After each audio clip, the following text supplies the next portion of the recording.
on sort des startups là maintenant, tout le monde est impacté par le Covid et donc tout le monde a dû s'adapter avec. Voilà, on ne va pas parler de la vie Covid en remote parce que tous les startups là le vivent, mais chez vous, explique-nous comment on produit du hardware dans une année de pandémie. Est-ce que, comme d'autres, tu as des pièces qui manquent? Comment ça s'est passé cette année où tu sors un nouveau modèle quand même, malgré la pandémie? Quels ont été les plus gros problèmes? C'est un carnage, quoi. C'est un carnage. Non, c'est un carnage, c'est vraiment pas évident. Bon, alors nous, de nouveau, on produit rien. Enfin, Oui. la production est sous-traitée et on a des partenariats avec des fabricants.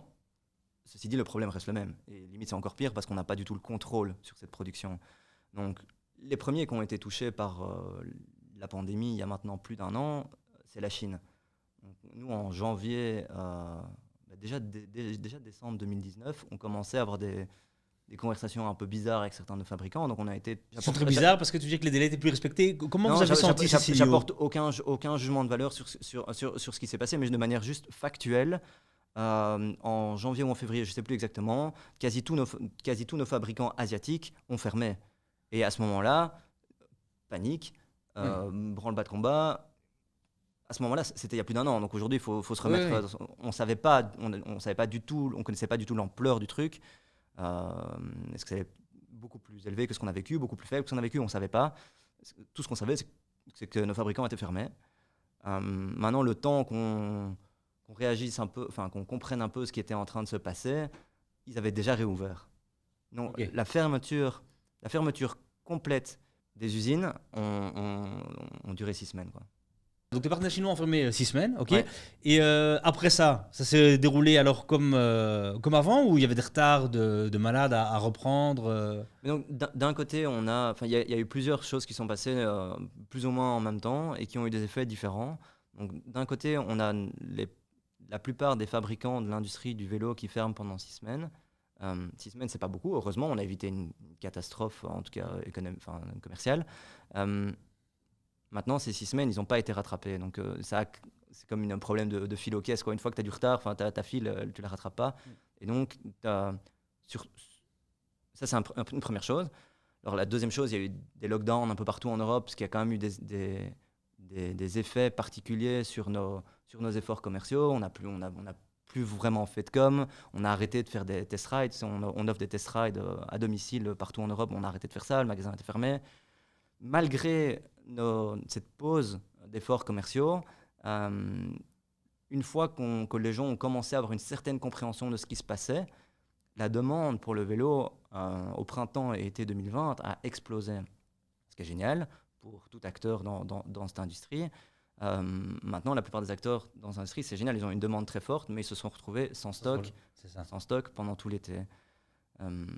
Donc, en fait, cette augmentation de la demande, on n'a pas forcément pu réussir à en bénéficier. Il n'y avait pas le stock, quoi. Parce qu'on n'avait pas de stock. Et aujourd'hui, cette pression sur la supply chain, elle reste très valable. On voit dans les journaux des constructeurs automobiles avec leurs usines en pause parce qu'il leur manque de... c'est con à dire, mais il suffit qu'il te manque une vis. Oui. La production, elle est à l'arrêt. Là, ici, en l'occurrence, il y a des ruptures de microchips. Il y a la demande... Ça, c'est lié à l'industrie de l'électronique, mais après, sur l'industrie du vélo, il y a des exemples similaires. On se bat littéralement tous les jours on se bat, quasi tous les... Sur les 6 dernières semaines, quasi tous les matins, je commençais ma journée par une conversation avec le CEO d'un de nos fabricants. Et tous les matins, j'en faisais un différent. Le matin pour le décalage horaire. Mais nous, aujourd'hui, on est encore un acteur très petit. Donc, très petit. Oui. Comparé au volume de l'industrie. Donc, on est non seulement très petit. Un de leurs clients est les plus petits, mais je pense qu'on est un de leurs clients les plus chiants. Ce qui va souvent de pair. C'est possible. Client le plus chiant parce qu'on essaye de faire des choses complètement propres à Cowboy, donc complètement custom et donc complètement personnalisées.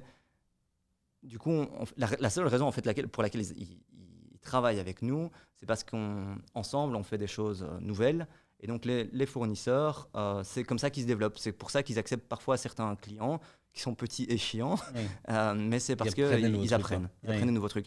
Et donc il y a constamment ce besoin d'aller vendre le côté innovant de Cowboy d'un point de vue industriel aussi à nos partenaires, que pour qu'ils continuent à nous soutenir. À vous mettre plutôt au milieu ou en haut de la pile que tout en bas. Et c'est vraiment ça. Et alors, ça va très loin. Tu vois, il y a le vélo, puis il y a le cadre. Un cadre, c'est des tubes en alu. On va parler à 5 fournisseurs derrière, jusqu'à quasi au producteur d'alu, quoi. Oui. Donc, pour chaque pièce. Oui. Donc, c'est... Et donc, la livraison en septembre, alors une année comme ça, c'est garanti ou le futur, on ne sait pas? Alors, il y a plusieurs choses. Cette année, donc, on sort le Cowboy 4 sous 2 modèles, mais c'est la première fois qu'on va continuer à produire et commercialiser le modèle existant. Donc, les années précédentes, le 3 a remplacé le 2, et une fois qu'on a lancé le 3, en fait, on était sold out du 2. C'est ça qui avait déterminé la date de lancement, plus ou moins. On essayait d'être en été. Ici, on va continuer à offrir le Cowboy 3 on va diminuer le prix, donc pour offrir un modèle, on va dire, plus d'entrée de gamme, plus abordable, et aussi tout simplement pour continuer à avoir du stock. Parce que celui-là, on a plus perdre l'été, quoi. Voilà, plus perdre l'été, on n'a pas de stock, mais on a des délais de livraison courts, tandis que sur le développement du Cowboy 4, avec tous les challenges dont on a parlé, à la base, on visait un début de production en juin. Là, le début de production va être mi-août. Et donc, les premières livraisons, au mieux, seront fin août, mais on va annoncer septembre. Ok, donc on croise les doigts pour que la production soit... J'imagine qu'eux aussi, on parle toujours ici apprendre à vivre avec le virus, que là aussi, tout le monde apprend, toutes les usines à vivre avec ça et que sans mettre en danger, bien sûr, le travailleur, le vélo pourra sortir en septembre.